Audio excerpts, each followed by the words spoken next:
नामालूम अफराद की फायरिंग से वकील को कत्ल कर दिया गया। मोहम्मद अली हमदानी नामी वकील घर में मौजूद था कि दो मुसल्लह अफराद ने फायरिंग कर दी। फायरिंग के नतीजा में वकील मौका पर ही दम तोड़ गया।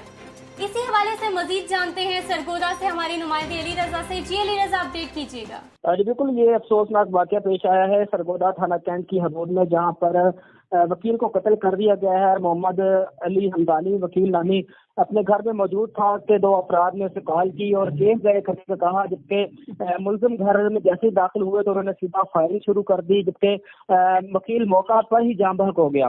तो इस ज़राए से हमें ये भी मालूम हुआ है कि मोहम्मद अली हमदानी वकालत से पहले शोबा पुलिस में ये SI थे और अक्सर औकात इनका अपने वकालत वकला से भी लड़ाई झगड़ा रहता था, जबकि फायरिंग के बाद जैसे ही वकील जाम बाक हुए तो बड़ी तादाद में वकला की DHQ अस्पताल पहुंच गई, जबकि DPO सरगोदा ने वाक़या का नोटिस लेते हुए SDPO सिटी से भी वाक़या की रिपोर्ट तलब कर ली है और मुलज़मान की गिरफ्तारियों के लिए भी टीमें तश्कील दे दी गई हैं। जी बहुत शुक्रिया अली रजा, तफसीलात से आगाह करने के लिए। अपडेट कर रहे थे आपको सरगोदा से। थाना कैंट की हदूद में नामालूम अफराद की फायरिंग से वकील को कत्ल कर दिया गया। मोहम्मद अली हमदानी नामी वकील घर में मौजूद था कि दो मुसल्लह अफराद ने फायरिंग कर दी।